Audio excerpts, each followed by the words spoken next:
Te redujo a nada con una frase y una sonrisa. El sonido de los cubiertos contra los platos se detuvo por un instante, suspendido en la luz cálida de la lámpara del comedor. Estabas rodeada de sus amigos, el aroma del vino llenando un espacio que debería haber sido seguro. Acababas de compartir, en voz baja, la emoción por ese pequeño proyecto personal que finalmente habías comenzado. Su mano, que descansaba sobre tu hombro en un gesto de aparente apoyo, se sintió de pronto como el peso de una jaula, y entonces lo dijo, proyectando la voz para que todos lo oyeran: escúchenla, qué adorable con sus pequeños hobbies.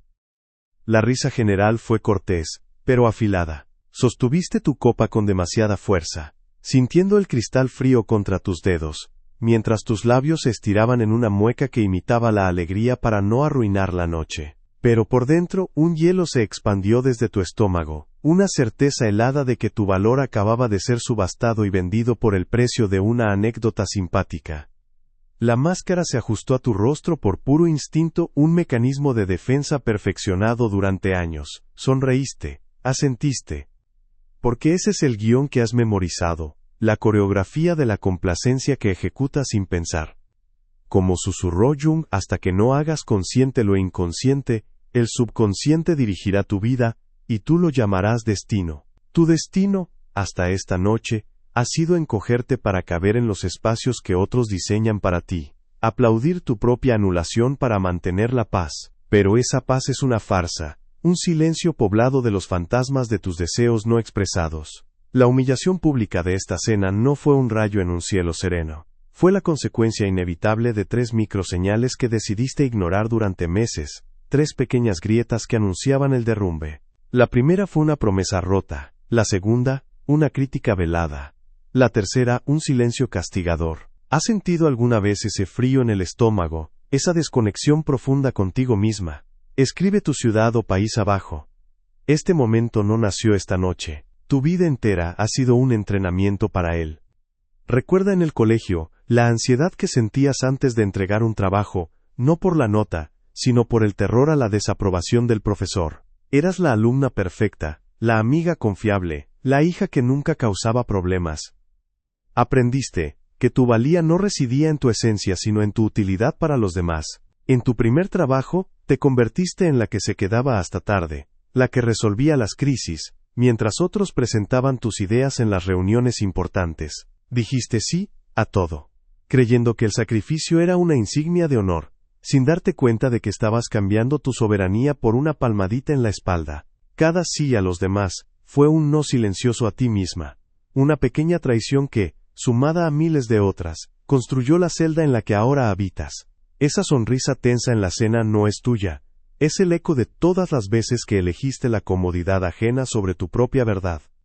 En el fondo de un cajón, bajo jerseys que ya no usas, hay un viejo cuaderno de bocetos con tapa de cuero. Fue un regalo de tu abuela, la única persona que parecía ver el fuego detrás de tus ojos obedientes. Sus páginas amarillentas guardan los trazos de la mujer que soñaba ser, diseños de ropa, fragmentos de poemas, ideas para viajes a lugares donde nadie te conocía. El olor a papel antiguo y a promesas olvidadas emana de él cada vez que por accidente lo encuentras.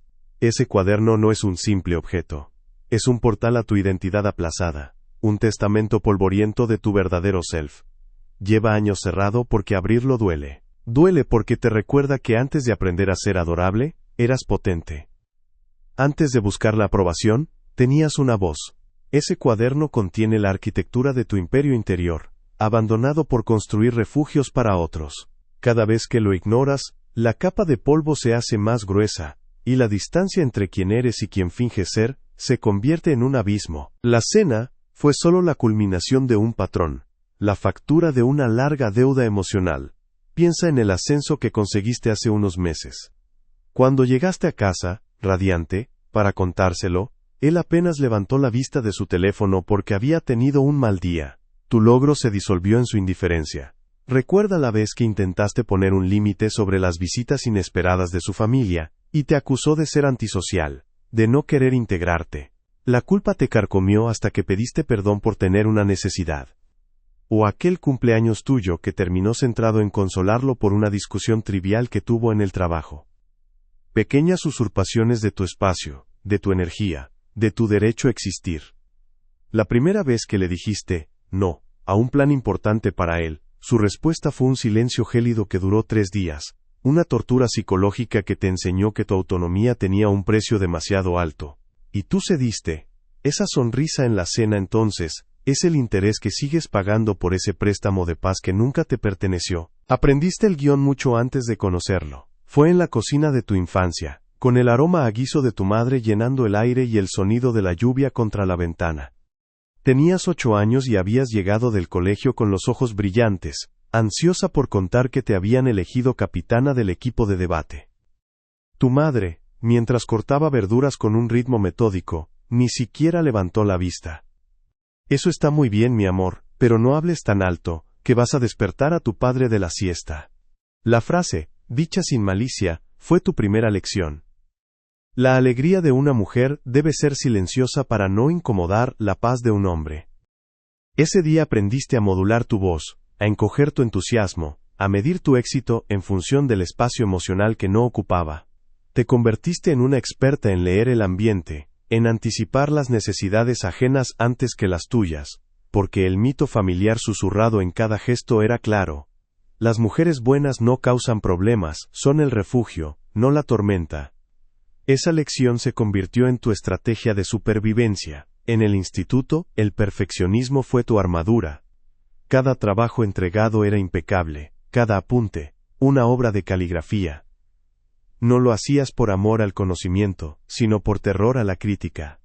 Si todo era perfecto, nadie podría encontrar una grieta por la cual atacarte, por la cual juzgarte. Ser irreprochable era tu forma de ser invisible, de evitar el conflicto. Esta armadura te sirvió para obtener buenas notas y elogios, pero te costó la espontaneidad. Te aisló de la experiencia de cometer errores, de aprender a través de la imperfección. Te convertiste en la amiga a la que todos acudían en busca de consejo, porque siempre tenías la respuesta correcta, la empleada que resolvía crisis sin pedir nada a cambio. Construiste una reputación de fiabilidad sobre los cimientos de tu propio agotamiento, una persona pública tan pulida y servicial que incluso tú, empezaste a confundirla con tu verdadero rostro, olvidando a la niña apasionada que solo quería celebrar un pequeño triunfo en voz alta. Con el tiempo, tu vida empezó a regirse por una ley física no escrita, la de la órbita emocional. Siempre has gravitado hacia cuerpos celestes de mayor masa, hombres con una seguridad tan aplastante que su campo de fuerza se convertía en tu camino predestinado. Él no fue el primero, solo el más masivo. Te convertiste en un satélite perfecto, reflejando su luz, girando en torno a sus horarios, sus estados de ánimo, sus ambiciones. Tu trayectoria estaba determinada por su centro de gravedad. Si él tenía un mal día, tu mundo entraba en una noche polar. Si él estaba eufórico, tú sentías un calor prestado. Perdiste la capacidad de generar tu propia luz, tu propio calor. Tu proyecto personal, ese que él llamó adorable hobby, fue un intento tímido de encender un motor interno, de generar una energía propia que te permitiera quizás desviarte ligeramente de la órbita impuesta. Y él, como un sol celoso, sintió esa minúscula fluctuación y emitió una llamarada para recordarte cuál era tu lugar. Ese cuaderno de bocetos que tu abuela te regaló es la prueba de que alguna vez tuviste la intención de ser tu propio sol. Lo recibiste una tarde de verano, sentadas en el porche mientras el olor a tierra mojada subía del jardín. Ella te lo entregó con sus manos arrugadas y te dijo: aquí dentro, dibuja los mundos que nadie más puede ver. No era un simple cuaderno. Era un permiso. Un permiso para crear, para imaginar, para ser la arquitecta de tu propia existencia.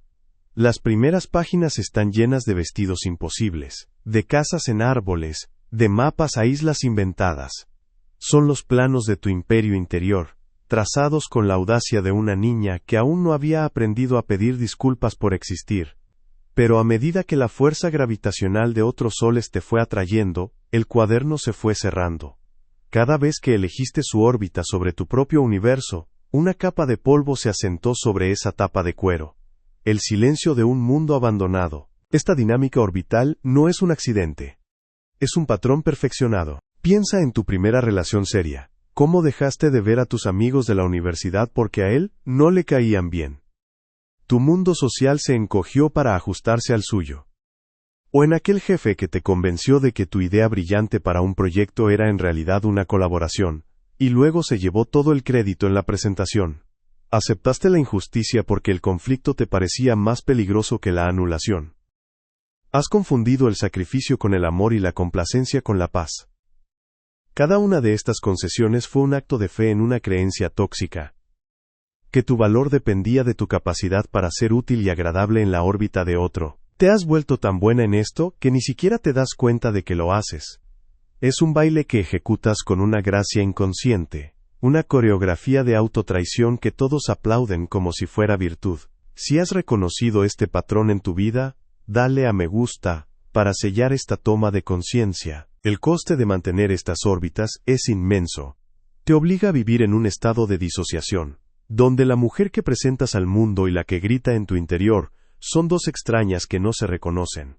Carl Jung entendió esta fractura cuando afirmó que el privilegio de una vida es convertirse en quien realmente eres. Ese privilegio requiere una integración, una alquimia interna donde fusionas las partes de ti que has escondido por miedo o vergüenza. El cuaderno de bocetos no es solo un recuerdo, es una herramienta de esa alquimia. Contiene los símbolos, los deseos y la energía de tu verdadero self, esperando ser redescubiertos. Abandonarlo no fue una decisión pasiva. Fue un acto activo de renuncia a tu propio privilegio existencial. Elegiste la seguridad de la órbita conocida sobre el aterrador, pero vital, trabajo de crear tu propio sistema solar. Y el dolor que sientes ahora es el luto por esa elección. Así que la humillación en esa cena no fue el inicio de la guerra, sino una batalla más en un largo asedio a tu soberanía. Cada vez que él te interrumpe, que minimiza un logro tuyo o que llena el silencio con sus necesidades, está reforzando los muros de tu refugio, asegurándose de que sigas siendo un satélite predecible. Tu pequeño proyecto fue percibido como una amenaza, no por su tamaño, sino por su origen. Nació de ti, para ti. Era una fuente de energía independiente. Una declaración de que podías existir fuera de su luz. Su comentario despectivo fue un ajuste de curso, un tirón gravitacional diseñado para corregir tu trayectoria y devolverte a la seguridad de su sombra. Pero algo en ti, esta vez, se resistió. Una pequeña parte de tu ser, olvidada y polvorienta como el cuaderno de bocetos, recordó lo que se sentía al tener un centro propio, y esa memoria es el comienzo de la revolución. La claridad que siguió a esa noche no fue un amanecer, sino la luz fluorescente y fría de una sala de interrogatorios. De pronto viste los hilos. Las presiones que te mantenían en tu lugar no eran explosiones violentas, sino una llovizna constante de microagresiones disfrazadas de normalidad. Viste el patrón en los elogios de su familia, que te celebraban por ser tan comprensiva, una medalla que te otorgaban cada vez que renunciabas a una necesidad tuya para acomodarlas de ellos. Lo viste en la pantalla de su teléfono, cuando te mostraba distraídamente el perfil de otra mujer, no para herirte de forma directa, sino para mantenerte en un sutil estado de competencia, recordándote que tu lugar no estaba garantizado. Cada uno de estos gestos era un ladrillo más en el muro de tu refugio, un refuerzo invisible que te enseñaba que tu valor residía en tu quietud, en tu capacidad de no molestar, de no ocupar demasiado espacio. La paz que tanto te esforzabas por mantener no era paz, era un armisticio firmado con tu propia sangre. Para entender cómo llegaste a este punto, debes reconocer el trípode de señales que apuntalaba tu sumisión, 3 momentos clave que tu mente archivó como días malos o malentendidos, pero que en realidad eran lecciones de poder. La primera señal fue la anulación de tu éxito. La segunda, el castigo por tu autonomía. La tercera, la domesticación de tu voluntad a través del silencio. Estas no fueron discusiones acaloradas, sino transacciones emocionales silenciosas, en las que siempre saliste perdiendo. No las viste venir porque estabas entrenada para interpretar el control como cuidado y la indiferencia como estrés. Pero ahora, bajo esta nueva luz cruda, puedes verlas por lo que fueron. Demostraciones de fuerza, diseñadas para mantenerte en órbita, para asegurar que tu universo siguiera girando obedientemente alrededor del suyo. Vamos a examinar cada una de estas señales, no para revivir el dolor, sino para desarmar el mecanismo que te ha mantenido prisionera de una paz que te cuesta el alma. La primera señal, la anulación de tu alegría. Recuerda el día que conseguiste ese ascenso. Llegaste a casa sintiendo que flotabas, con el eco de las felicitaciones de tus colegas todavía resonando en tus oídos. El aire de la casa estaba quieto, impregnado del olor a café rancio de la mañana. Lo encontraste en el sofá, con la mirada perdida en la pantalla del televisor. Antes de que pudieras articular tu gran noticia, él suspiró, un sonido pesado y cargado de autocompasión. He tenido un día terrible, anunció, y procedió a desgranar una letanía de quejas sobre su jefe. Tu alegría, vibrante y expansiva, se contrajo al instante, se hizo pequeña, inadecuada. Intentaste escuchar, ofrecer consuelo, mientras tu propio triunfo se marchitaba en tu garganta. No fue un acto consciente de maldad por su parte, fue algo mucho más insidioso. Fue la demostración inconsciente de que en vuestro ecosistema emocional, solo había espacio para un sol, y tu luz siempre sería eclipsada por sus sombras. La segunda señal, el castigo por tu autonomía.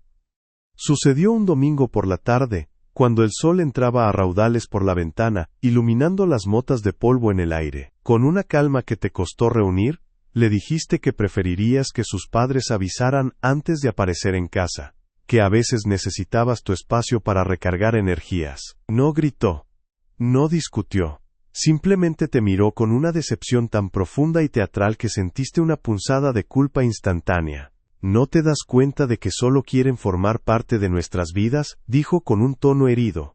Pensé que eras más acogedora. La palabra clave fue acogedora. De repente tu necesidad de un límite se transformó en un defecto de tu carácter. No eras una persona pidiendo respeto, eras una anfitriona fallida, una mujer que no entendía su rol. La conversación terminó contigo pidiendo disculpas, sintiéndote egoísta y difícil por haber osado trazar una línea en la arena para proteger tu propia paz interior. La tercera señal, la más poderosa, la domesticación por el silencio, fue la primera vez que dijiste no a un plan importante para él, un viaje de fin de semana con sus amigos al que no tenías la energía ni el deseo de asistir. Tu negativa fue recibida con un asentimiento casi imperceptible, y luego, el silencio. Un silencio denso y pesado que se instaló en la casa como una niebla tóxica. No era ausencia de sonido, era una presencia activa, un arma. Duró 3 días. Él se movía a tu alrededor como un fantasma, respondiendo a tus preguntas con monosílabos, negándote el contacto visual, creando un vacío emocional tan insoportable que empezaste a dudar de tu propia cordura. Al tercer día te rompiste. Te disculpaste por algo que no sentías, solo para que el aire volviera a circular. En ese momento, aprendiste la lección final. Tu voluntad tenía un precio, y ese precio era la conexión. Como Jung advirtió, donde el poder predomina, el amor falta. Si sentiste la verdad en estas señales, dale a me gusta para sellar este insight. Armada con esta dolorosa claridad, intentas un cambio minúsculo. El viernes por la tarde, mientras preparas un té, él entra en la cocina y anuncia, no pregunta, mañana vamos a cenar a casa de Marcos, salimos a las 8, es una declaración, una continuación del guión de siempre. Sientes el viejo impulso de asentir, de reorganizar mentalmente tus planes inexistentes. Pero esta vez, una pequeña voz se revela. Haces una pausa, giras la taza entre tus manos sintiendo el calor de la cerámica, y dices en voz baja, de hecho, mañana pensaba quedarme en casa, necesito descansar. El aire se congela por un segundo. Él te mira, parpadea, y una sonrisa condescendiente se dibuja en su rostro. No seas aburrida, ya descansarás el domingo, además, ya le dije que íbamos. Y con eso, se da la vuelta y sale de la cocina, dando el tema por zanjado. Tu intento de límite ni siquiera fue una batalla. Fue un susurro ignorado en medio de un vendaval. Comenta abajo la primera frase límite que vas a probar. No sientes rabia, no sientes tristeza, sientes una calma aterradora, una lucidez helada. El fracaso de tu pequeño acto de rebelión te ha dado el regalo más brutal y necesario. La verdad sin adornos. Te das cuenta de que no estás en una relación de iguales que necesita ajustes. Estás en un sistema de poder diseñado para mantenerte en tu lugar. Tu función no es la de una compañera, sino la de un accesorio que debe estar disponible, sonriente y complaciente. La sonrisa condescendiente de él no fue un rechazo a tu plan, fue la reafirmación de su autoridad sobre tu tiempo, tu energía y tus decisiones. Te apoyas en la encimera, sintiendo el frío del mármol a través de tu ropa, y por primera vez, ves la arquitectura de tu jaula con una precisión absoluta. El refugio que creías haber construido para proteger la paz es en realidad una prisión. Y la única pregunta que importa ahora es si estás dispuesta a seguir pagando el alquiler. La noche no termina con una explosión, sino con una decisión silenciosa. Comprendes que la confrontación directa, la batalla de argumentos, es un juego que él siempre gana porque él escribe las reglas. Para desmantelar su poder, no necesitas un grito, sino una nueva física interna, una forma de recuperar tu propio centro de gravedad. Así nace en ti el anclaje de soberanía, un método no de ataque sino de arraigo. No es una estrategia de guerra, es un acto de construcción. Se trata de forjar un ancla interna tan pesada y tan tuya, que ninguna tormenta externa pueda moverte de tu sitio. Es el arte de permanecer quieta, de convertirte en el ojo del huracán mientras el caos de sus expectativas y demandas ruge a tu alrededor. Decides que tu próxima interacción no será una reacción, sino una demostración silenciosa de esta nueva soberanía. Un experimento para probar si puedes habitar tu propio espacio sin pedir permiso. El primer paso de este anclaje es la observación silenciosa. Consiste en convertirte en una testigo imparcial de tu propia experiencia interna en el momento de la presión. Cuando él lance una de sus microagresiones, en lugar de saltar a defenderte o a complacer, harás una pausa y mirarás hacia adentro. ¿Qué sientes en tu cuerpo? Nómbralo con precisión clínica. Un nudo en la garganta, una opresión en el pecho, un calor que sube por tu cuello. Luego, nombra la emoción que lo acompaña, sin juicio. Esto es humillación, esto es ira contenida, esto es el miedo a ser abandonada. Al hacer esto, separas el estímulo externo de tu respuesta interna. Dejas de ser una marioneta, reaccionando a sus hilos, y te conviertes en una científica observando un fenómeno. Este simple acto de nombrar te devuelve una fracción de poder, el poder de la conciencia, que es el primer ladrillo en la construcción de tu imperio interior. Los siguientes dos pasos fluyen de esta observación. El segundo es la pausa estratégica. Una vez que has identificado lo que sientes, creas deliberadamente un espacio de silencio entre su acción y tu reacción. Puede ser un segundo, 3, 5. Un simple latido del corazón que es enteramente tuyo. En ese espacio, el guión automático se rompe. Él espera una respuesta inmediata, ya sea sumisión o desafío, pero tú le ofreces un vacío. Este vacío es tu territorio soberano. El tercer paso es la acción mínima viable. Desde la calma de tu pausa, eliges la acción más pequeña y concreta que honre tu verdad interna, sin necesidad de justificaciones ni explicaciones. Si él minimiza tu día, en lugar de luchar por ser escuchada, la acción mínima podría ser simplemente retirarte de la conversación y dedicar 10 minutos a tu proyecto. No es un castigo para él, es un acto de nutrición para ti, es un gesto de dignidad. El viernes por la noche, el universo te pone a prueba.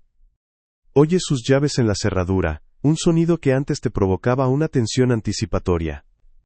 Entra en el salón, deja su maletín en el suelo con un golpe seco, y sin mirarte anuncia: ponte guapa, en 1 hora salimos para cenar en casa de Marcos. No hay pregunta, solo una directiva. Sientes la vieja punzada, el tirón familiar en tu estómago, que te ordena levantarte y obedecer. Pero en lugar de moverte, aplicas el primer paso. Observas. Sientes la opresión en tu pecho y la nombras. Es la expectativa de mi invisibilidad. Notas el impulso de complacer y lo nombras. Es el miedo al conflicto. Permaneces quieta en el sofá, sosteniendo tu libro, y por primera vez, no eres la emoción. Eres el espacio que la contiene, la observadora tranquila que ve las nubes pasar sin ser arrastrada por la tormenta. Haces la pausa. Un silencio de 3 segundos se extiende en la habitación, un lapso tan inusual que él finalmente levanta la vista de su teléfono, frunciendo el ceño. En ese silencio, te anclas. Y luego, ejecutas tu acción mínima viable. Con una voz calmada, desprovista de desafío o disculpa, dices: gracias por avisar, yo no voy a ir. Ya tengo otros planes para esta noche. Él parpadea, desconcertado. Su guión no tiene una línea para esto. Intenta sus tácticas habituales. La culpa. ¿Cómo que no vienes? Sabes que les encanta verte. La minimización. Vamos, no seas aburrida, es solo una cena. Pero tú no muerdes el anzuelo. No te defiendes, no te explicas. Simplemente repites una versión de tu límite, con una serenidad inquebrantable. Que disfruten mucho la noche. Pide la guía del anclaje abajo, y revisa el comentario fijado. Él se queda sin palabras, un general cuyo ejército de repente se niega a marchar. Su poder no residía en su fuerza, sino en tu predecible obediencia. Al negársela, has disuelto la dinámica. Lo ves dar vueltas por la habitación, buscando un ángulo de ataque que ya no existe, antes de salir dando un portazo. El sonido retumba, pero no te mueve. No hay euforia en ti, ni una sensación de victoria vengativa. Hay algo mucho más profundo, una calma sólida, un silencio que ya no es un arma de castigo, sino el ambiente natural de tu propio territorio. Lentamente, te levantas y vas hacia ese cajón olvidado. Sacas el viejo cuaderno de bocetos con tapa de cuero. El olor a papel y a tiempo te llena. No lo abres para dibujar. Simplemente lo sostienes en tus manos, sintiendo su peso, el peso tangible de tu propio ser recuperado. El portazo no fue un final, fue una afinación. El eco se disipó, y lo que quedó no fue un vacío, sino un espacio lleno de tu propia presencia. Por primera vez en años, el silencio de la casa no se sentía como un castigo o una amenaza, sino como un lienzo en blanco. Te acercaste a la ventana, y miraste la ciudad que se encendía, cada luz un mundo, una posibilidad. Ya no eras un satélite reflejando una luz ajena, eras un punto de luz propio, pequeño quizás, pero autosuficiente. Regresaste al sofá, y abriste el cuaderno de bocetos. El crujido del lomo al ceder fue el sonido de una promesa reanudada. Pasaste los dedos sobre los viejos dibujos, los diseños de vestidos, los mapas de islas imaginarias. No sentiste nostalgia por la niña que los dibujó, sino un profundo respeto. Ella no se había ido. Había estado esperando pacientemente bajo capas de complacencia, guardando los planos de tu imperio mientras tú construías refugios para otros. Esta noche no la estabas rescatando. La estabas reconociendo como la verdadera arquitecta. Una hora después, el sonido de la llave en la cerradura te sobresaltó, pero no te desancló. Él entró, trayendo consigo el frío de la noche y una tormenta contenida. Su rostro era una máscara de ira y confusión. Esperaba encontrarte llorando, o quizás con una maleta hecha, lista para el drama que alimentaba su control. En cambio, te encontró en el sofá, con el cuaderno abierto en tu regazo, y una taza de té humeante en la mesita. Lo miraste, no con desafío, sino con una calma neutral que lo desarmó por completo. ¿Y bien?, espetó, su voz un intento de recuperar el dominio. ¿No vas a decir nada? No había nada que decir, tu acción ya lo había dicho todo. Tu silencio no era una táctica de guerra, era una declaración de paz contigo misma. Él estaba acostumbrado a luchar contra tus reacciones, tus lágrimas, tus defensas. Pero no sabía cómo luchar contra tu quietud. Era como gritarle a una montaña. La montaña simplemente existe, inamovible, soberana en su propia masa. La dinámica de poder se había disuelto, y en su lugar quedó una extraña coreografía de dos extraños compartiendo un espacio. Durante los días siguientes, él intentó todas sus viejas tácticas, el sarcasmo, la indiferencia calculada, incluso un intento de afecto, para ver si podía ser atraída de nuevo a la órbita. Pero, tú ya no respondías a esos tirones gravitacionales, te movías por la casa con una nueva economía de energía, invirtiéndola en ti misma. Te levantabas temprano para escribir en tu cuaderno, salías a caminar sin anunciar tu destino, respondías a sus preguntas con hechos, no con justificaciones. Comprendiste que, como Jung intuyó, no eres lo que te ha pasado, eres lo que eliges ser. Cada pequeña decisión era una reafirmación de esa elección. Él, al no encontrar un punto de anclaje en tu reacción, comenzó a orbitar en un espacio vacío, su poder evaporado porque ya no tenía tu obediencia para darle forma y sustancia. Tu imperio no se construyó con gritos ni venganzas, sino con tinta sobre papel. Cada noche, en lugar de perderte en la pantalla de un televisor o en conversaciones vacías, te sentabas con tu cuaderno. El sonido del bolígrafo de punta fina deslizándose sobre la página se convirtió en tu nueva meditación. No solo dibujabas vestidos, diseñabas una vida. Trazabas planes para un pequeño negocio online, escribías los primeros párrafos de una historia que siempre quisiste contar, hacías listas de lugares que visitarías, sola. El cuaderno de cuero dejó de ser un archivo de sueños pasados para convertirse en un manual de operaciones para tu futuro. Era un acto de creación en su forma más pura.